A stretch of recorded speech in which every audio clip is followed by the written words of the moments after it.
നിവിൻ പോളിക്ക് ഈ എഫ്ഐആർ റദ്ദാക്കണമെങ്കിൽ രണ്ട് ഓപ്ഷനാണുള്ളത്. എനിക്ക് തോന്നുന്നു പരാതി കൊടുക്കാൻ വരുന്നവരൊന്ന് പേടിക്കേണ്ട ഒരു സാഹചര്യത്തിലേക്ക് അത് തീർച്ചയായിട്ടും വ്യാജ പരാതികളുടെ പേരിൽ വേട്ടയാടപ്പെടുന്നവരുടെ പ്രശ്നങ്ങളൂടെ സമൂഹത്തിലേക്ക് ഈ ഒരു പ്രശ്നം വഴിത്തിരിവാകാനുള്ള സാധ്യത വളരെ കൂടുതലാണ്. ഒരുപാട് പരാതികളാണ് ഈ ഹേമ കമ്മിറ്റി റിപ്പോർട്ട് വന്ന് ആദ്യത്തെ 2 പരാതികൾക്ക് ശേഷം പിന്നെ അണക്കെട്ട് പൊട്ടിയ പോലെയാണ് പരാതികൾ വന്നുകൊണ്ടിരിക്കുന്നത്. ഇത് ഫേക്ക് ആയി കഴിഞ്ഞാൽ ഈ ബാക്കി എല്ലാ പരാതികളുടെയും വിശ്വാസ്യതയാണ് ചോദ്യം ചെയ്യാൻ പോകുന്നത് അല്ലേ? അങ്ങനെയാണെങ്കിൽ ഈ പെൺകുട്ടി നേരിടാൻ പോകുന്ന കോൺസിക്വൻസസ് എന്തൊക്കെയായിരിക്കും? കുറ്റകൃത്യം ചെയ്യപ്പെട്ടവരുടെ പ്രൈവസിയാണോ സംരക്ഷിക്കപ്പെടേണ്ടത്, അതോ ഇരയാക്കപ്പെട്ടവരുടെ നീതിയാണോ ഉറപ്പുവരുത്തേണ്ടതെന്നുള്ള ഒരു വലിയ ചോദ്യം നമ്മുടെ സമൂഹത്തിൽ നിലനിൽക്കുന്നുണ്ട്. അപ്പൊ അത് ജസ്റ്റിസ് ഹേമയുടെ ഭാഗത്തു നിന്ന് വന്നൊരു വീഴ്ചയാണെന്ന് ഞാൻ പറഞ്ഞാൽ എതിർക്കാൻ പറ്റും. ഈ പറഞ്ഞ 5 വർഷക്കാലം ഈ റിപ്പോർട്ട് പുറത്തു വന്നില്ല. സെക്രട്ടേറിയറ്റിൽ എന്തായിരുന്നു, ഉറങ്ങുകയായിരുന്നു. ആ കാര്യങ്ങൾ ഇതിലുണ്ടായിട്ടുണ്ടോ എന്നുള്ളത് പുറത്തു വരേണ്ടിയിരിക്കുന്നു. എന്തുകൊണ്ടാണ് പോലീസ് സ്വമേധയാ കേസ് എടുക്കാത്തത്? നമസ്കാരം. ഹേമ കമ്മിറ്റി റിപ്പോർട്ട് പുറത്തു വന്നതിന് ശേഷം ഒരുപാട് നടന്മാർക്കെതിരെ ആരോപണങ്ങൾ ഉയർന്നു വരുന്നത് നമ്മൾ കണ്ടു. അതിലിപ്പോൾ ഏറ്റവും ലേറ്റസ്റ്റ് ആയിട്ട് വന്നിരിക്കുന്നതാണ് നിവിൻ പോളിക്കെതിരെ ഉയർന്നു വന്നിരിക്കുന്ന ഒരു പീഡന പരാതി എന്ന് പറയുന്നത്. എന്നാൽ അതിനെ തീർത്തും തള്ളിക്കളയുന്ന ഒരു നിലപാടാണ് നിവിൻ പോളി സ്വീകരിച്ചത്. അതിനോടൊപ്പം തന്നെ അതുമായി ബന്ധപ്പെട്ട തെളിവുകളും അദ്ദേഹത്തിന്റെ സുഹൃത്തായ വിനീത് ശ്രീനിവാസും എല്ലാം പുറത്തുവിടുന്നത് നമ്മൾ കണ്ടു. ഈ വിഷയത്തിലാണ് ഇന്ന് നമ്മൾ സംസാരിക്കാൻ പോകുന്നത്. അതിന് എനിക്കൊപ്പം ഉള്ളത് അഡ്വക്കേറ്റ് ആയ വിഷ്ണു വിജയനാണ്. നമസ്കാരം അഖിലേ. നമസ്കാരം. ഇപ്പൊ നമ്മൾ കണ്ടു നിവിൻ പോളിക്കെതിരെ ഒരു ആരോപണം വന്നു. അപ്പൊ തന്നെ മണിക്കൂറുകൾക്കകം അദ്ദേഹം അതിൽ പ്രതികരിച്ചു. ഇപ്പൊ വിനീത് ശ്രീനിവാസൻ രംഗത്തെത്തിയിട്ടുണ്ട്. ആ സമയത്ത് ഷൂട്ടിലാണെന്ന് പറഞ്ഞുകൊണ്ട് മറ്റൊരു നടി മാളവിക എന്ന് പറഞ്ഞൊരു നടി വന്നിട്ടുണ്ട് അതിന്റെ വിഷ്വൽസ് ഒക്കെ ആയിട്ട്. അപ്പോ തീർത്തും ആ കേസ് തള്ളിപ്പോകുന്ന ഒരു അവസ്ഥയിലേക്ക് എത്തില്ലേ? തള്ളിപ്പോകുന്ന അവസ്ഥയിലേക്ക് ആ തെളിവുകൾ കൃത്യമായിട്ട് അന്വേഷണ ഉദ്യോഗസ്ഥർ എടുക്കുകയും അതോടൊപ്പം തന്നെ കോടതിയിലും സമർപ്പിച്ചു കഴിഞ്ഞാൽ സ്വാഭാവികമായിട്ടും ആ എഫ്ഐആർ റദ്ദാവാനുള്ള സാധ്യതകളുണ്ട്. ഓക്കെ, എന്നുവെച്ചാൽ ഞാൻ വായിച്ചതനുസരിച്ചിട്ട് ഈ പെൺകുട്ടിയുടെ ആദ്യത്തെ പരാതി എന്ന് പറയുന്നത് നിവിൻ പോളിയും ഒരു സംഘവും ആക്രമിച്ചു എന്നതാണ്. എന്നുവെച്ചാൽ പീഡന പരാതി ഇല്ല, ആക്രമിച്ചു എന്നതാണ് ആദ്യത്തെ പരാതി. പിന്നീട് ഇപ്പോഴാണ് അതൊരു പീഡന പരാതിയിലേക്ക് മാറുന്നത്. അപ്പൊ തന്നെ നമുക്കൊരു ബേസിക്കലി അതിന് ഒരു വ്യക്തത കുറവുണ്ട്. അല്ല, അതിൽ കൃത്യമായിട്ട് അത് അന്വേഷണ ഉദ്യോഗസ്ഥൻ, അതായത് ആ പെൺകുട്ടി ഏതായാലും ഒരു പരാതി കൊടുത്തപ്പോൾ സ്വാഭാവികമായിട്ടും പോലീസ് അതിനെക്കുറിച്ച് എന്തായാലും ആ പരാതി എന്തായാലും ഒരു പ്രിലിമിനറി ആയിട്ടുള്ള ഒരു എൻക്വയറി അതിൽ നടത്തി വേണമായിരുന്നു എഫ്ഐആർ ഇടാൻ. അതിലുണ്ടായിട്ടുണ്ടോ എന്നുള്ളത് സംശയമുണ്ട് ഈ കാര്യത്തിൽ. നമ്മളതിന്റെ അന്വേഷണ ഉദ്യോഗസ്ഥരുടെ ബൈറ്റുകളിൽ അവർ പറയുന്നത് ആദ്യം തന്നെ പരാതി വന്നപ്പോൾ അതിൽ വ്യക്തത ഇല്ലാത്തത് കൊണ്ടാണ് അവരത് വേണ്ടെന്ന് വെച്ചത്. പക്ഷെ ഇപ്പോൾ വീണ്ടും ഈ ഒരു ഹേമ കമ്മിറ്റി ഇഷ്യൂ നിൽക്കുന്നത് കൊണ്ട് തന്നെ ആർക്ക് വേണമെങ്കിലും കൊടുക്കാമല്ലോ. പക്ഷേ സ്വാഭാവികമായിട്ട് നേരത്തെ പറഞ്ഞ പോലെ ആ പരാതി കൊടുക്കുമ്പോൾ ആ പരാതിയുടെ പശ്ചാത്തലത്തെക്കുറിച്ച് പലപ്പോഴും ഈ പറഞ്ഞ പോലെ പെൺകുട്ടികളുടെയും അതോടൊപ്പം തന്നെ സ്ത്രീകളുമായി ബന്ധപ്പെട്ട പരാതിയും അല്ലെങ്കിൽ മറ്റ് അങ്ങനെയുള്ള ഈ സംരക്ഷിത ജനവിഭാഗങ്ങളുമായിട്ടുള്ള ബന്ധപ്പെട്ട പരാതികളിലൊക്കെ വരുമ്പോൾ പോലീസ് കേസെടുക്കാൻ നിർബന്ധിതമാകും. എങ്കിൽ പോലും അന്വേഷണ ഉദ്യോഗസ്ഥന് എന്ത് ചെയ്യാം, ഈ പറഞ്ഞ പോലെ പരാതിയെക്കുറിച്ചൊന്ന് പരിശോധിച്ച് ഒരു പ്രിലിമിനറി ആയിട്ടുള്ള ഒരു എൻക്വയറിക്ക് ശേഷം, അതായത് നമ്മുടെ പുതിയ നിയമമൊക്കെ പ്രകാരം ഒരു 0 എഫ്ഐആർ ഇട്ടിട്ട് പോലും എന്ത് ചെയ്യാം, ഈ പരാതി അന്വേഷിച്ച് മാത്രം എഫ്ഐആറിലേക്ക് പോകാൻ വേണ്ടിയുള്ള നിയമം ഇപ്പോൾ വ്യവസ്ഥ ചെയ്യുന്നുണ്ട്. അപ്പോൾ ആ കാര്യങ്ങൾ ഇതിലുണ്ടായിട്ടുണ്ടോ എന്നുള്ളത് പുറത്തു വരേണ്ടിയിരിക്കുന്നു. ഇപ്പോൾ ഇത് ഫേക്ക് ആണെന്ന് തെളിയുകയാണെങ്കിൽ നമുക്കറിയാം ഒരുപാട് നടന്മാർക്കെതിരെ അല്ലെങ്കിൽ സംവിധായകർക്കെതിരെ ഒക്കെ പരാതികൾ വന്നിട്ടുണ്ട്. ഇത് ഫേക്ക് ആയി കഴിഞ്ഞാൽ ഈ ബാക്കി എല്ലാ പരാതികളുടെയും വിശ്വാസ്യതയാണ് ചോദ്യം ചെയ്യാൻ പോകുന്നത് അല്ലേ? അല്ല, ഇപ്പോൾ കഴിഞ്ഞ ദിവസം തന്നെയും ഈ പറഞ്ഞ പോലെ ഒരു പ്രമുഖനായിട്ടുള്ള സംവിധായകനെതിരായിട്ടുള്ള പരാതി കോടതിയിലെത്തിയപ്പോൾ ഒത്തുതീർപ്പ് ആവുകയും ആ പരാതി അതോടൊപ്പം തന്നെ അദ്ദേഹത്തിന് ജാമ്യം ലഭിക്കുകയും ചെയ്തിട്ടുണ്ട്. അപ്പോൾ അത്തരത്തിൽ നമ്മളെ സംബന്ധിച്ചിടത്തോളം പരാതിക്കാരൻ്റെ ഇതല്ല, അതായത് പരാതിക്കാരൻ എന്താണോ ഉദ്ദേശിക്കുന്നത്, അതായത് പരാതിക്കാരന് ഇപ്പോൾ പരാതിയായിട്ട് മുന്നോട്ട് പോകാനും അല്ലെങ്കിൽ പരാതി ഈ പറഞ്ഞ പോലെ ഇടയ്ക്ക് വെച്ച് വിഡ്രോ ചെയ്യാനും ഒക്കെയുള്ള അധികാരങ്ങൾ എന്തുണ്ട്, ഈ പരാതി കൊടുക്കുന്ന ആൾക്കുണ്ട്. അപ്പോൾ അവരാണ് പരാതിക്കാരുടെ ജെനുവിനിറ്റിയും അതോടൊപ്പം തന്നെ ജെനുവിനായിട്ടുള്ള പരാതിയുമായി പരാതിക്കാർ മുന്നോട്ട് പോയാൽ പോലീസിന് അല്ലെങ്കിൽ ഭരണകൂടത്തിന് എന്ത് ചെയ്തേ കഴിയത്തുള്ളൂ, കേസുമായി മുന്നോട്ട് പോകാനേ കഴിയത്തുള്ളൂ. അപ്പോൾ പരാതിക്കാരുടെ വിശ്വാസ്യത ഒരു പ്രധാനപ്പെട്ട ഘടകമാണ് ഇത്തരം കാര്യങ്ങളിൽ. ഈ പെൺകുട്ടിയുണ്ടല്ലോ നിവിൻ പോളിക്കെതിരെ പരാതി കൊടുത്ത പെൺകുട്ടി, ആ കുട്ടി പറയുന്നുണ്ട് ആ കുട്ടിയുടെ മൊബൈൽ ഫോൺ ഇവർ കൊണ്ടുപോയി, അതുകൊണ്ട് ഈ കുട്ടിയുടെ കയ്യിൽ തെളിവുകളൊന്നുമില്ല എന്ന് ആ കുട്ടി തന്നെ കൃത്യമായി പറയുന്നുണ്ട്. എന്നാൽ വിനീത് ശ്രീനിവാസൻ പറയുന്നു വർഷങ്ങൾക്ക് ശേഷം എന്ന സിനിമയുടെ ഷൂട്ടിങ്ങിന്റെ സെറ്റിലായിരുന്നു, അവർ താമസിച്ച ഹോട്ടലിന്റെ രേഖകളുണ്ട്. മറ്റേ മാളവിക പങ്കുവച്ചതിൽ വിനീത് ശ്രീനിവാസനായിട്ടുള്ള ഫോട്ടോ വിത്ത് ഡേറ്റ് അവർ കാണിക്കുന്നുണ്ട്. അപ്പോ ഇപ്പോ കൂടുതൽ തൂക്കം നിൽക്കുന്നത് നിവിൻ പോളിയുടെ സൈഡിലാണ്. അല്ല, നമുക്കറിയാം 2024 സ്വാഭാവികമായിട്ട് ഇലക്ട്രോണിക് തെളിവുകൾ എല്ലാ രീതിയിലും വീണ്ടെടുക്കാനും അതല്ലെങ്കിൽ റിക്കവർ ചെയ്യാനും അതല്ലെങ്കിൽ ഈ പറയുന്ന രീതിയിൽ കണ്ടെത്താനും ഒക്കെ പോലീസിന്റെ അന്വേഷണത്തിലൂടെ സാധിക്കും.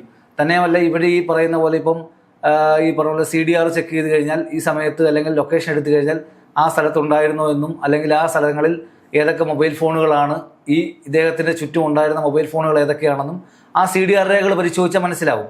അപ്പോൾ അതൊക്കെ തന്നെ പോലീസിൽ കൃത്യമായിട്ട് എൻ്റെ അഭിപ്രായത്തിൽ ഇത്തരം കാര്യങ്ങളിൽ ഒരു ദ്രുതഗതിയിലുള്ള ഒരു എൻക്വയറിയിലൂടെ എന്ത് ചെയ്യാൻ കഴിയും, പെട്ടെന്ന് കാര്യങ്ങൾ പുറത്തു വരാൻ കഴിയും. അപ്പോൾ ഇങ്ങനെയുള്ള വിവാദങ്ങൾ തന്നെ അപ്പോൾ തന്നെ പെട്ടെന്ന് തന്നെ എൻ്റെ മുനയൊടിക്കാൻ കഴിയുമ്പോൾ ഒരാൾ തെറ്റ് ചെയ്തിട്ടുണ്ടെങ്കിലും തെറ്റ് ചെയ്തിട്ടില്ല എങ്കിലും പെട്ടെന്ന് തന്നെ എന്ത് ചെയ്യാൻ കഴിയും. ഇന്നത്തെ കാലത്ത് ഈ ഇലക്ട്രോണിക് മാധ്യമങ്ങളുടെ റിക്കവറിലൂടെയും അതോടൊപ്പം തന്നെ തെളിവെടുപ്പിലൂടെയൊക്കെ തന്നെ ചെയ്യാനുള്ള ഓപ്ഷനുകൾ നമ്മുടെ നാട്ടിൽ നിലവിലുണ്ട്. ഓക്കെ, ഞാൻ അപ്പൊ ഈ കേസിൽ ഈ പരാതിക്കാരിയുടെ വാദം തെറ്റാണെന്ന് തെളിയുകയാണെങ്കിൽ നിവിൻ പോളി തിരിച്ച് കേസ് കൊടുക്കാൻ പോവുകയാണെന്നുള്ള വാർത്തകൾ വരുന്നുണ്ട്. അങ്ങനെയാണെങ്കിൽ ഈ പെൺകുട്ടി നേരിടാൻ പോകുന്ന കോൺസിക്വൻസസ് എന്തൊക്കെയായിരിക്കും? അല്ല, നിലവിൽ ആ കാര്യങ്ങൾ നമുക്ക് പറയാൻ ശരിയാണെന്ന് തോന്നുന്നില്ല. കാരണം നിലവിൽ ഒരു FIR രജിസ്റ്റർ ചെയ്യപ്പെട്ടിട്ടുണ്ട്. നിവിൻ പോളിക്ക് ഈ FIR റദ്ദാക്കണമെങ്കിൽ 2 ഓപ്ഷനാണുള്ളത്. ഒന്നെങ്കിൽ നിവിൻ പോളി എന്ത് ചെയ്യാം, തെളിവുകളെല്ലാം തന്നെ പോലീസ് ഓഫീസറെ ധരിപ്പിച്ച ശേഷം പോലീസ് ചാർജ് ഷീറ്റ് കൊടുക്കുമ്പോൾ കുറ്റപത്രത്തിൽ നിന്നും നിവിൻ പോളിയെയും അല്ലെങ്കിൽ ഈ കുറ്റകൃത്യത്തിൽ നിന്നും പങ്കെടുത്ത ആളുകളെയും ഒഴിവാക്കാൻ സാധിക്കും പോലീസിന്. അത് കൃത്യമായിട്ടുള്ള ഒരു എൻക്വയറിയിലൂടെ മാത്രമേ കഴിയത്തുള്ളൂ. അതല്ല എങ്കിൽ നിവിൻ പോളിയുടെ മുമ്പിലുള്ള ഓപ്ഷൻ എന്ന് പറയുന്നത് ഹൈക്കോടതിയിൽ എന്ത് ചെയ്യാം, ഈ FIR റദ്ദാക്കാൻ വേണ്ടി നിവിൻ പോളിക്ക് ഹർജി സമർപ്പിക്കാം. അവിടെ അദ്ദേഹത്തിൻ്റെ ഈ തെളിവുകളെല്ലാം തന്നെ സമർപ്പിക്കാം. അപ്പോൾ സ്വാഭാവികമായിട്ടും കോടതി അത് പരിഗണിച്ച് കൃത്യമായിട്ടുള്ള ഇൻവെസ്റ്റിഗേഷൻ ഓഫീസറുടെ കയ്യിൽ നിന്ന് റിപ്പോർട്ട് വാങ്ങി ആ കാര്യങ്ങൾ കൃത്യമായി പരിശോധിച്ച ശേഷം നിവിൻ പോളിയുടെ ഭാഗമാണ് ന്യായമെങ്കിൽ ഉറപ്പായിട്ടും നിവിൻ പോളിക്കെതിരെ എടുത്തിട്ടുള്ള FIR എന്ത് ചെയ്യപ്പെടും, വിഡ്രോ ചെയ്യപ്പെടും. അതിന് യാതൊരു വിധമായ സംശയവുമില്ല. അതല്ലാതെ ഇപ്പോൾ നിലവിൽ പക്ഷേ കേസ് അന്വേഷണം നടന്നുകൊണ്ടിരിക്കുകയാണ്. അപ്പോൾ സ്വാഭാവികമായിട്ടും ഈ പറഞ്ഞ പോലെ ആ ഒരു ചോദ്യങ്ങൾക്ക് നമ്മൾ ഉത്തരങ്ങൾ പറയുമ്പോൾ സ്വാഭാവികമായിട്ടും പരിമിതികളുണ്ട്. അല്ല, ഞാൻ ചോദിച്ചത് എന്താണെന്ന് വെച്ച് കഴിഞ്ഞാൽ ഇത് തെറ്റാണെന്ന് കോടതി അല്ലെങ്കിൽ കേസ് റദ്ദാക്കി, അങ്ങനെയാണെങ്കിൽ അവർക്ക് എന്ത് ചെയ്യാം, ഡിഫമേഷൻ എന്ത് ചെയ്യാം പോകാം. നിവിൻ പോളിക്ക് ഉണ്ടായ സമൂഹത്തിനുള്ള ഒരു സിനിമാ നടനാണ്, സ്വാഭാവികമായിട്ടും അദ്ദേഹത്തിന്റെ മാനാഭിമാനങ്ങൾക്കൊക്കെ വലിയ വിലയാണുള്ളത്. സ്വാഭാവികമായിട്ടും അദ്ദേഹത്തിന് വലിയ ഡിഫമേഷൻ സ്യൂട്ട് ഫയൽ ചെയ്തു. ഡിഫമേഷൻ കേസ് വരുമ്പോൾ എന്തൊക്കെയാണ് ഡിഫമേഷൻ കേസുകളെ സംബന്ധിച്ചിടത്തോളം ഡിഫമേഷൻ നോട്ടീസ് അയക്കുക, അതോടൊപ്പം തന്നെ ഡിഫമേഷന് വേണ്ടി നമുക്ക് എത്രയാണ്, അതായത് നമുക്ക് എന്തൊക്കെ തരത്തിലാണ് നമുക്ക് മാനം നഷ്ടപ്പെട്ടത്, അല്ലെങ്കിൽ നമ്മൾ ഈ ഒരു വാർത്ത കൊണ്ട് അല്ലെങ്കിൽ ഈ ഒരു പ്രചരണം കൊണ്ട് നമുക്കുണ്ടായ നാശനഷ്ടങ്ങളും അതോടൊപ്പം തന്നെ അത് കണക്കിലെടുത്ത് നമ്മളൊരു തുക നിശ്ചയിച്ച് അവരിൽ നിന്ന് വീടാക്കാൻ വേണ്ടി നമുക്ക് ഫയൽ ചെയ്യാവുന്നതാണ്. അതിൻ്റെ ഇത്ര ശതമാനം കോർട്ട് ഫീസുണ്ട്. അത് കെട്ടിവെച്ച് കഴിഞ്ഞാൽ ആർക്ക് വേണമെങ്കിലും ഇത്തരത്തിൽ ആർക്കെതിരെ ഇങ്ങനെ കൃത്യമായ തെളിവുകൾ ഉണ്ടെങ്കിൽ കോടതിയെ സമീപിക്കാവുന്നതാണ്. അപ്പൊ നിവിൻ പോളിയുടെ ഈ ഒരു കേസിൽ ഇപ്പൊ ഇത് സക്സസ് ആവുകയാണെങ്കിൽ ഇനി എനിക്ക് തോന്നുന്നു പരാതി കൊടുക്കാൻ വരുന്നവരൊന്ന് പേടിക്കേണ്ട ഒരു സാഹചര്യത്തിലേക്ക്. അത് തീർച്ചയായിട്ടും. കാരണം നമ്മൾ ഇപ്പോൾ തെറ്റായുള്ള പരാതി കൊടുക്കുമ്പോൾ ഞാൻ പറഞ്ഞു ഇതിൽ നമ്മൾ 2 തരത്തിൽ, അതായത് ഈ പറഞ്ഞ പോലെ പരാതി കൊടുക്കുന്നവരുടെ ഈ പറഞ്ഞ പോലെ എന്ന് വെച്ച് കഴിഞ്ഞാൽ നീതി ഉറപ്പാക്കുന്നതിനോടൊപ്പം തന്നെ ഈ പറഞ്ഞ പോലെ പരാതി ഇരയാക്കപ്പെടുന്ന, അതായത് ഈ പറഞ്ഞ പോലെ പരാതിയുടെ പേരിൽ ഈ പറഞ്ഞ പോലെ വ്യാജ പരാതികളുടെ പേരിൽ വേട്ടയാടപ്പെടുന്നവരുടെ പ്രശ്നങ്ങളൂടെ സമൂഹത്തിലേക്ക് ഈ ഒരു പ്രശ്നം വഴിത്തിരിവാവാനുള്ള സാധ്യത വളരെ കൂടുതലാണ്. നമ്മൾ പൊതുവെ പറയാറുണ്ട് പെൺകുട്ടികൾക്ക് അല്ലെങ്കിൽ സ്ത്രീകൾക്ക് ഒരു പ്രിവിലേജ് ഉണ്ട് എന്ന് വെച്ച് കഴിഞ്ഞാൽ സ്ത്രീകളുടെ ഭാഗമാണ് എന്നും മുൻപിൽ നിൽക്കുന്നത് എന്നൊരു പ്രിവിലേജ് ഉണ്ട്. അതുകൊണ്ട് തന്നെ ഒരുപാട് ആണുങ്ങൾക്ക് അവരുടെ എന്താ പറയുക, ഇപ്പൊ ഇതുപോലെ ഡിഫമേഷന്റെ പ്രശ്നങ്ങൾ വരിക അല്ലെങ്കിൽ ചെയ്യാത്ത കുറ്റത്തിന്റെ പേരിൽ ശിക്ഷ അനുഭവിക്കേണ്ടി പെടുക. എന്തുകൊണ്ടായിരിക്കും നമ്മുടെ നിയമത്തിൽ ഈ പുരുഷന്മാർക്ക് വേണ്ടി ഒരു ഭാഗം വരാത്തത്? അതിൽ കൃത്യമായിട്ട് നമ്മുടെ ഭരണഘടന എല്ലാവരെയും, അതായത് article 14 equality before the law and equal protection of the law എന്നാണ് നിർവചിച്ചിട്ടുള്ളത്.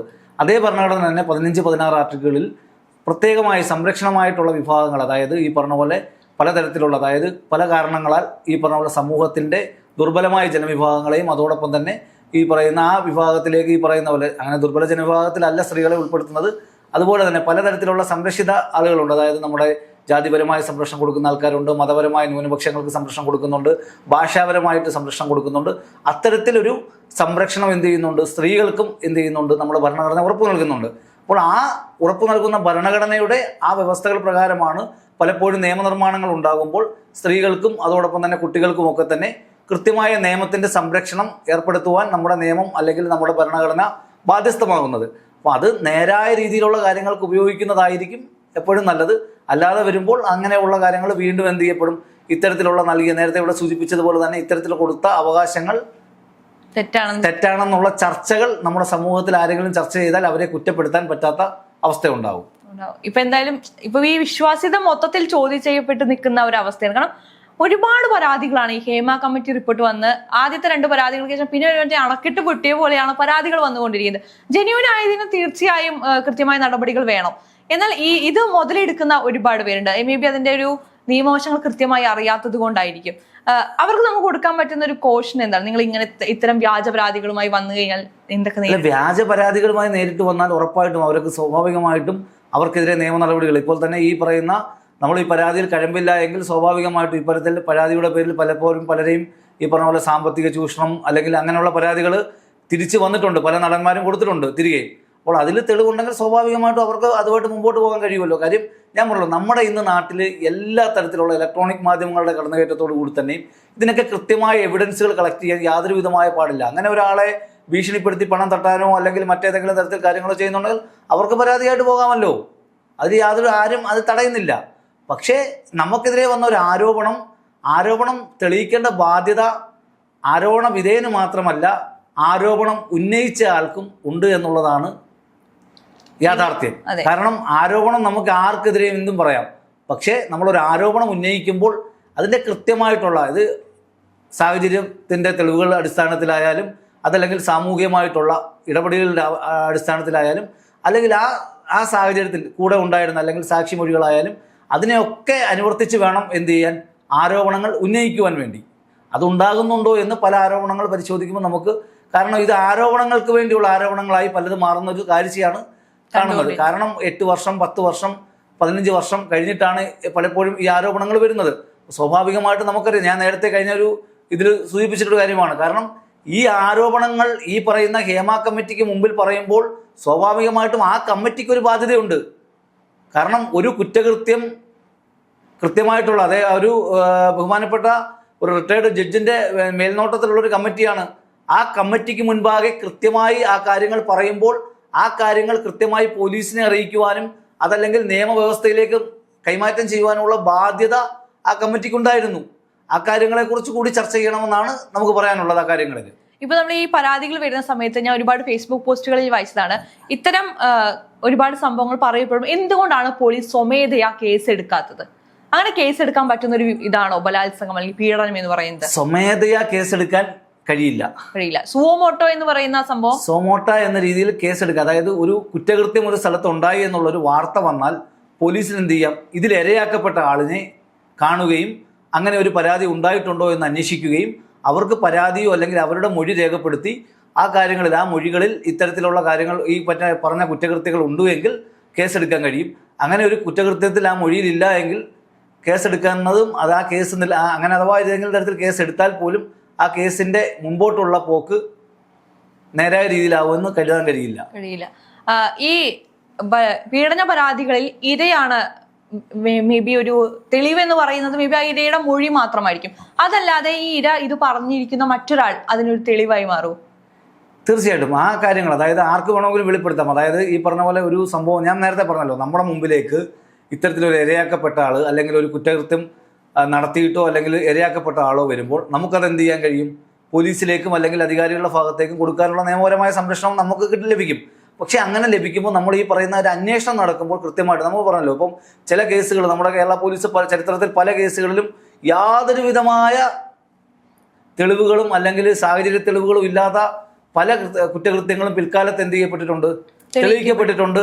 കുറ്റവാളികളെ വർഷങ്ങൾക്ക് ശേഷം അറസ്റ്റിലായ പല പല ചരിത്രങ്ങൾ നമ്മുടെ മുമ്പിലുണ്ട്. അപ്പോൾ കൃത്യമായ ഒരു ഇൻവെസ്റ്റിഗേഷൻ, പ്രോപ്പറായ ഒരു ഇൻവെസ്റ്റിഗേഷൻ ഉണ്ടെങ്കിൽ കൃത്യമായിട്ട് എന്ത് ചെയ്യപ്പെടും ഈ പറഞ്ഞ പോലെ കാര്യങ്ങൾ.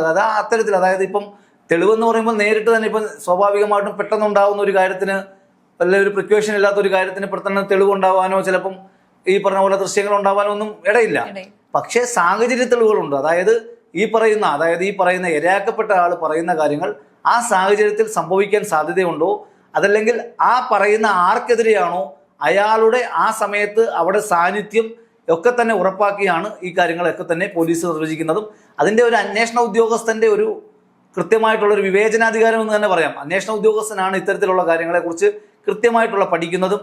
ആ സമയത്ത് അദ്ദേഹം അവിടെ ഉണ്ടോ അല്ലെങ്കിൽ അവരുടെ സാന്നിധ്യമുണ്ടോ, ഈ പറയുന്ന മൊഴിയിൽ പറയുന്ന കാര്യങ്ങൾ എന്തൊക്കെ അവിടെ നടന്നിട്ടുണ്ടോ, അതിനുള്ള സാഹചര്യമുണ്ടോ എന്നൊക്കെ തന്നെ പരിശോധിച്ചിട്ടായിരിക്കും. പിന്നെ ശാസ്ത്രീയമായിട്ടുള്ള തെളിവെടുപ്പുകളുണ്ട്, അതോടൊപ്പം തന്നെ ഇലക്ട്രോണിക് മാധ്യമങ്ങളിലൂടെയുള്ള തെളിവെടുപ്പുകളുണ്ട്. അതിനൊന്നുമില്ലെങ്കിൽ സാക്ഷിമൊഴികൾ തെളിവെടുപ്പുകളുണ്ട്. അങ്ങനെ പലതരത്തിലുള്ള തെളിവെടുപ്പുകളിലൂടെ ഒരു അന്വേഷണ ഉദ്യോഗസ്ഥനാണ് ഇത് ഇതിനൊരു കൃത്യമായ ഒരു നിർവചനം സൃഷ്ടിക്കുന്നത്. പക്ഷെ അവിടെയും പെൺകുട്ടി പരാതി നൽകിയിട്ടില്ലെങ്കിൽ, പെൺകുട്ടിയുടെ മൊഴിയില്ലെങ്കിൽ അതും ബുദ്ധിമുട്ടാണ്. പെൺകുട്ടിയുടെ ഇല്ലെങ്കിൽ സ്വാഭാവികമായിട്ടും നമ്മളെ സംബന്ധിച്ചിടത്തോളം ഒരു ഡിഫാക്റ്റോ കംപ്ലൈൻറ്റ്, അതായത് ആരാണോ ഈ പറഞ്ഞ പോലെ നമ്മളെ സംബന്ധിച്ചിടത്തോളം ഈ പറയുന്ന ഇരയാക്കപ്പെട്ട ആളുടെ അല്ലെങ്കിൽ ഈ പറഞ്ഞ പോലെ ചൂഷണത്തിന് വിധേയമായിട്ടുള്ള അല്ലെങ്കിൽ അതുമൂലം നഷ്ടങ്ങൾ ഉണ്ടായിട്ടുള്ള ആളുടെ പരാതി ഇല്ല എങ്കിൽ സ്വാഭാവികമായിട്ടും എന്ത് ചെയ്യാൻ കഴിയില്ല, മൊഴിയില്ലെങ്കിൽ എങ്ങനെ കേസ് മുമ്പോട്ട് പോകാൻ കഴിയും? അവിടെയാണ് ഈ പ്രശ്നങ്ങളെന്ന് പറയുന്നത്. സ്വാഭാവികമായിട്ടും ചിലപ്പം ഇപ്പോൾ സാമൂഹ്യ മാധ്യമങ്ങളിൽ കണ്ടതിൻ്റെ പേരിൽ ആർക്കെങ്കിലും പരാതി കൊടുക്കാം, ചിലപ്പോൾ ആ പരാതിയുടെ പേരിൽ കേസ് എടുക്കാൻ സാധ്യതയുണ്ട്. നമുക്കറിയാം ഇപ്പോൾ പല കേസുകളും എടുത്ത് രജിസ്റ്റർ ചെയ്യപ്പെടുന്നത് മറ്റൊരു സ്ഥലത്താണ്, പക്ഷേ കുറ്റകൃത്യം നടന്ന മറ്റൊരു സ്ഥലമായതുകൊണ്ട് തന്നെ പ്ലേസ് ഓഫ് ഒക്കറൻസ് എവിടെയാണോ അവിടേക്ക് ഈ കേസുകൾ ട്രാൻസ്ഫർ ചെയ്യുന്ന കാര്യങ്ങളൊക്കെ ഉണ്ടായിട്ടുണ്ട്. ഇപ്പോൾ പല കേസുകൾ ഈ ഹേമ കമ്മീഷനുമായിട്ട് ബന്ധപ്പെട്ട പല കേസുകൾ ഇപ്പം തിരുവനന്തപുരത്ത് രജിസ്റ്റർ ചെയ്ത കേസുകൾ പിന്നീട് പല സ്ഥലങ്ങളിലേക്ക് ട്രാൻസ്ഫർ ചെയ്യുന്നുണ്ട്. അപ്പോൾ എവിടെയാണോ കുറ്റകൃത്യം നടന്നത് ആ കുറ്റകൃത്യം നടന്ന പ്രദേശത്തെ പോലീസിനാണ് ഈ പറയുന്ന കേസ് കൃത്യമായി അന്വേഷിക്കാനും ആ കാര്യങ്ങൾ നടപടി സ്വീകരിക്കാനുമുള്ള ബാധ്യത. പക്ഷേ ഒരു കാര്യമുണ്ട്, എന്ന് വെച്ചുകൊണ്ട് എവിടെ വേണമെങ്കിലും എന്ത് ചെയ്യാം, കേസ് രജിസ്റ്റർ ചെയ്യപ്പെടാം. കാര്യം അതിനുശേഷം ആ കുറ്റകൃത്യം നടന്ന സ്റ്റേഷനിലേക്ക് ആ ഫയൽ ട്രാൻസ്ഫർ ചെയ്യുന്നതാണ് പതിവ്. ഓക്കെ, ഇപ്പൊ വക്കീൽ തന്നെ നേരത്തെ പറഞ്ഞു ഈ ജസ്റ്റിസ് ഹേമ എന്ന് പറയുന്ന ഒരു റിട്ടയർഡ് ആയിട്ടുള്ള ബഹുമാനപ്പെട്ട ഒരു ജഡ്ജാണ്. പക്ഷേ എന്നാൽ അവർ ആ റിപ്പോർട്ടിൽ നമ്മൾ ഇപ്പൊ പുറത്തു വന്ന റിപ്പോർട്ടിൽ എവിടെയും ഇത്തരം പരാതികൾക്കെതിരെ നിങ്ങൾ നടപടി എടുക്കണമെന്നോ അല്ലെങ്കിൽ ഇതിന് പുറത്ത് അന്വേഷണം ഉണ്ടാകണമെന്നോ ഒന്നും പറയുന്നില്ല. ഈ മൊഴികൾ അല്ലെങ്കിൽ ഈ നടിമാർ പറഞ്ഞ വാക്കുകൾ കേൾക്കുമ്പോൾ ഒരു ജഡ്ജ് എന്ന നിലയ്ക്ക് ജസ്റ്റിസ് ഹേമയ്ക്ക് എന്തായാലും മനസ്സിലായിട്ടുണ്ടാകണം ഇതെല്ലാം കൃത്യമായ പരാതികളാണെങ്കിൽ നടപടി എടുക്കേണ്ട കാര്യങ്ങളാണെന്ന്. അപ്പൊ അത് ജസ്റ്റിസ് ഹേമയുടെ ഭാഗത്തു നിന്ന് വന്നൊരു വീഴ്ചയാണെന്ന് ഞാൻ പറഞ്ഞാൽ എതിർക്കാൻ പറ്റും? അങ്ങനെ കഴിയുന്നില്ല. കാരണം ഇതൊരു കമ്മീഷൻ അല്ല, യഥാർത്ഥത്തിൽ ഇതൊരു കമ്മിറ്റി മാത്രമാണ്. അതായത് സിനിമാ മേഖലയിലെ കുറേ പ്രശ്നങ്ങൾ ചൂണ്ടിക്കാണിച്ചുകൊണ്ട് സിനിമയിലെ തന്നെ ഒരു മുൻനിര സംഘടനയിൽ നിന്ന് കുറച്ച് ആളുകൾ മാറുകയും അവരൊരു സ്വന്തമായിട്ടൊരു സംഘടന ഉണ്ടാക്കി അന്ന് മുഖ്യമന്ത്രിക്ക് ഉൾപ്പെടെ പരാതി കൊടുക്കുകയും അതിൻ്റെ അടിസ്ഥാനത്തിൽ സിനിമാ മേഖലയിൽ എന്തൊക്കെയോ പ്രശ്നങ്ങളുണ്ട് എന്നുള്ള ഒരു ബോധ്യത്തിൻ്റെ അടിസ്ഥാനത്തിൽ അതിനെക്കുറിച്ച് കാര്യങ്ങൾ പഠിക്കുവാനും ആ കാര്യങ്ങൾ എങ്ങനെയാണെന്ന് ചർച്ച ചെയ്യാനും വേണ്ടിയുള്ളൊരു കമ്മിറ്റി മാത്രമാണ് ഈ പറയുന്ന ജുഡീഷ്യൽ പവേഴ്സ് ഇല്ല. ജുഡീഷ്യൽ പവർ ഉള്ളതെന്ന് പറയുമ്പോൾ സ്വാഭാവികമായിട്ടും ഒരു കമ്മീഷനെ ഗവൺമെന്റ് കോൺസ്റ്റിറ്റ്യൂട്ട് ചെയ്യുവാണ്. അതിപ്പോൾ റിട്ടയർഡ് ജഡ്ജിയുടെ ആയാലും അല്ലെങ്കിൽ ഈ പറഞ്ഞ പോലെ അത്തരത്തിൽ ഏതെങ്കിലും ഒരു ജുഡീഷ്യൽ ഓഫീസറെ കോൺസ്റ്റിറ്റ്യൂട്ട് ചെയ്തുകൊണ്ട് ഒരു കമ്മീഷനെ കോൺസ്റ്റിറ്റ്യൂട്ട് ചെയ്യുകയും അപ്പോൾ ആ കമ്മീഷൻ എന്തുണ്ട്, അധികാരങ്ങളുണ്ട്, ആരെയും വിളിച്ചു വരുത്താനുള്ള അധികാരങ്ങളുണ്ട്, അല്ലെങ്കിൽ അങ്ങനെയുള്ള അധികാരങ്ങളുണ്ട്. പക്ഷേ ഈ കമ്മിറ്റിയിൽ എന്തില്ല, അങ്ങനെയുള്ള അധികാരങ്ങൾ പരിമിതമാണ്. പിന്നെ ഈ പറഞ്ഞ പോലെ നോട്ടീസ് അയക്കാം, അവർക്ക് ഇഷ്ടമുണ്ടെങ്കിൽ എന്ത് ചെയ്യാൻ മതി, മൊഴി കൊടുത്താൽ മതി, മൊഴി കൊടുക്കില്ല, അങ്ങനെ നിർബന്ധിച്ച് ആരെയും തന്നെ എന്ത് ചെയ്യാൻ കഴിയില്ല, കാര്യങ്ങൾ ചെയ്യാൻ കഴിയില്ല. പക്ഷേ അവരുടെ മുന്നിൽ ഇങ്ങനെ വന്നിട്ടുണ്ടോ ഇല്ലയോ എന്നറിയില്ല, കാര്യം നമ്മുടെ മുമ്പിലേക്ക് അത് വന്നിട്ടില്ല.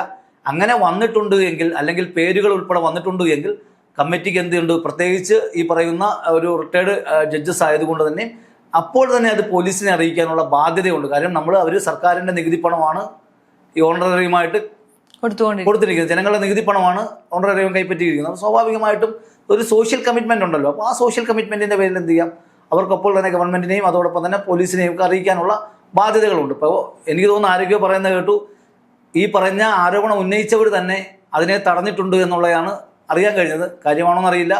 കാരണം അങ്ങനെ ഉണ്ടെങ്കിൽ അവർക്കും പരിമിതികളുണ്ട്. കാര്യം എൻ്റെ സ്വകാര്യത സംരക്ഷിക്കണമെന്ന് പറയുന്ന ആൾ തന്നെ പറയുകയാണ്, അല്ലെ എനിക്കിത് വെളിയിലേക്ക് പറയരുത് എന്ന് പറഞ്ഞാൽ അത് പുറത്തുവിടാൻ ബുദ്ധിമുട്ടാണ്. അതൊരു നിയമപ്രശ്നമാണ്. അതെന്ത് വേണമെന്നുള്ളത് ഇപ്പം ഹൈക്കോടതിയിലേക്ക് ഇപ്പോൾ ഈ പരാതികൾ വന്നിട്ടുണ്ട്.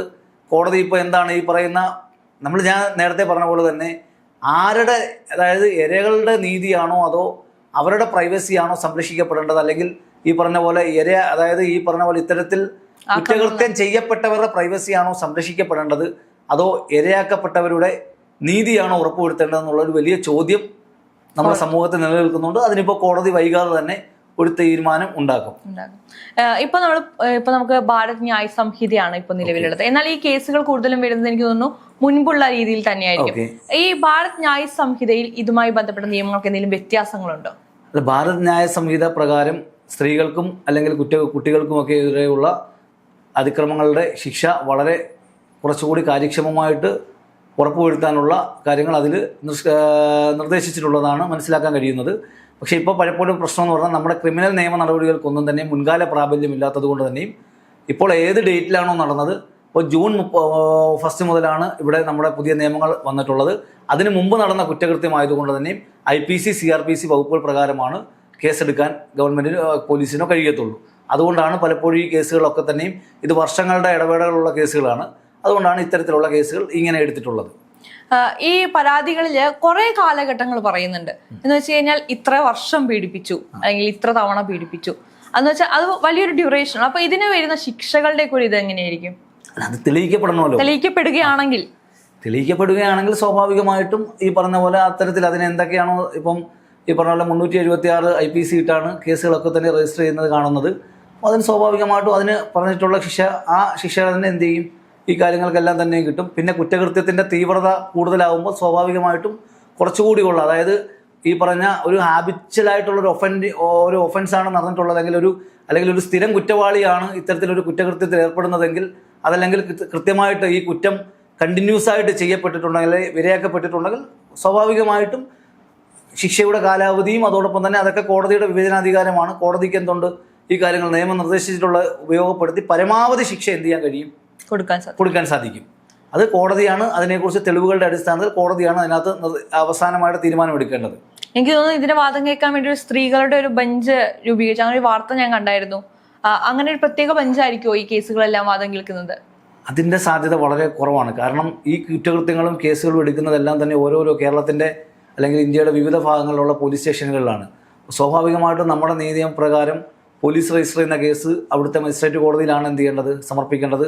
അതിൻ്റെ ട്രയൽ നടത്തേണ്ടത് സെഷൻസ് കോടതിയിലാണ്. അപ്പോൾ അങ്ങനെ ഒരു സംവിധാനമാണ് നിലവിലുള്ളത്. പക്ഷേ ചിലപ്പോൾ സർക്കാരിന് ഈ പറഞ്ഞ പോലെ ഒരു പ്രത്യേക പല കേസുകൾക്കും ട്രൈബ്യൂണലുകൾ നമ്മൾ കണ്ടിട്ടുണ്ട്. അപ്പോൾ അതുപോലെ ഒരു ട്രൈബ്യൂണൽ ഉണ്ടാക്കി ഇത്തരം കാര്യങ്ങൾ ചെയ്യാൻ സാധിക്കും. പക്ഷെ അതിന് നിലവിൽ അങ്ങനെ ഉണ്ടായിട്ടുള്ളതായിട്ട് അറിവില്ല. ഓക്കെ. ഇപ്പോ ഈ ഹേമ കമ്മിറ്റിയുടെ മാതൃകയിൽ കർണാടകയിലും തമിഴ്നാട്ടിലും എല്ലാം കമ്മിറ്റികൾ രൂപീകരിക്കണം എന്നുള്ള വാർത്തകൾ വരുന്നുണ്ട്. എനിക്ക് തോന്നുന്നു കർണാടകയിൽ രൂപീകരിക്കപ്പെട്ടിട്ടുണ്ട്. അപ്പോൾ ശരിക്കും ഒരു മാതൃകയാണ് കേരളം മറ്റു സംസ്ഥാനങ്ങൾക്ക് കൊടുത്തത് എന്ന് പറയാം. പക്ഷെ എന്നാൽ സർക്കാരിനെതിരെ ഭയങ്കര രീതിയിലുള്ള ആരോപണങ്ങളാണ് മുന്നോട്ട് വരുന്നത്. ഇതിൽ സർക്കാരിന്റെ ഭാഗത്ത് തെറ്റ് എന്തൊക്കെയാണെന്നാണ് വക്കീലിന് തോന്നുന്നത്? സർക്കാരിൻ്റെ ഭാഗത്ത് എന്തെങ്കിലും തെറ്റുണ്ടെന്ന് നമുക്ക് കരുതാൻ സാധിക്കുകയില്ല. കാരണം സർക്കാർ ഈ കാര്യത്തിൽ കൃത്യമായിട്ട്, സർക്കാരിൻ്റെ കാര്യത്തിൽ സ്വാഭാവികമായിട്ടും ഇപ്പം കോടതിയുടെ പരിഗണനയിലാണ് ഈ റിപ്പോർട്ട് പബ്ലിഷ് ചെയ്യണോ വേണ്ടോ എന്നുള്ളത്. അന്തിമമായിട്ട് തീരുമാനം കോടതി സ്വീകരിക്കുന്ന തീരുമാനം അംഗീകരിക്കുമെന്നാണ് കഴിഞ്ഞ ദിവസം മന്ത്രി ഉൾപ്പെടെ പറഞ്ഞിട്ടുള്ളത്. സ്വാഭാവികമായിട്ടും കോടതി അതിലൊരു തീർപ്പ് കൽപ്പിക്കട്ടെ, അപ്പോൾ മാത്രമേ അതിൻ്റെ ഒരു തീരുമാനമാകത്തുള്ളൂ.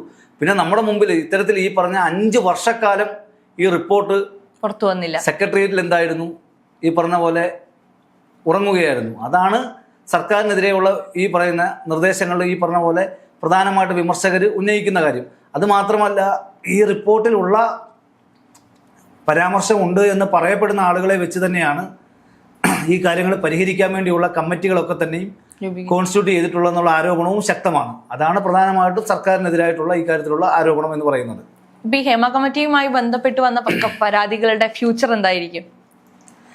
അല്ല, ഹേമ കമ്മിറ്റിയായി ബന്ധപ്പെട്ട് വന്ന പരാതിയുടെ ഫ്യൂച്ചർ ഞാൻ നേരത്തെ നമ്മൾ സൂചിപ്പിച്ച പോലെ തന്നെ പരാതിക്കാരന് പരാതി ഉണ്ടെങ്കിൽ സ്വാഭാവികമായിട്ടും എന്ത് ചെയ്യാം, ആ പരാതിയുമായിട്ട് അവർക്ക് മുമ്പോട്ട് പോകാനുള്ള എല്ലാ സംരക്ഷണവും അല്ലെങ്കിൽ എല്ലാ തരത്തിലുള്ള നിയമ സംരക്ഷണവും അതോടൊപ്പം തന്നെ അവർക്കുള്ള എല്ലാ തരത്തിലുള്ള ഒരു പരിഗണനയും നമ്മുടെ നീതിന്യായ പീഠങ്ങൾ ഉറപ്പുവരുത്തുന്നുണ്ട്. അവർക്കതുമായിട്ട് മുമ്പോട്ട് പോയി അവർക്കുണ്ടായ അനുഭവങ്ങൾ സമൂഹത്തിൽ നാളെ ആവർത്തിക്കാത്ത തരത്തിൽ അവർക്ക് പ്രതികൾക്ക് മാതൃകാപരമായ ശിക്ഷ മേടിച്ചു കൊടുക്കാനുള്ള അവർക്ക് മുന്നോട്ട് പോകാം. അതല്ല അവർ മുന്നോട്ട് പോകുന്നില്ലെങ്കിൽ കേസുകളൊക്കെ തന്നെയും കോടതികളിലേക്ക് എത്തി ദുർബലപ്പെട്ടു പോകുന്ന സാഹചര്യമാണ്. അപ്പോൾ സാക്ഷിമൊഴികളില്ലാതെ എന്ത് ചെയ്യാൻ കഴിയില്ല, ഈ പറഞ്ഞ പോലെ കോടതിയിലും കേസുകൾ തെളിയിക്കാൻ കഴിയില്ല. അപ്പോൾ ആ ഒരു സാഹചര്യത്തിൽ അവർ ദുർബലപ്പെട്ടു പോകുമ്പോൾ സ്വാഭാവികമായിട്ട് കേസുകൾ വീക്കാകുന്ന സാഹചര്യമാണ് മുൻപുണ്ടായിട്ടുള്ളത്. അതുപോലെ തന്നെ ഉണ്ടാവാനാണ് സാധ്യതകൾ.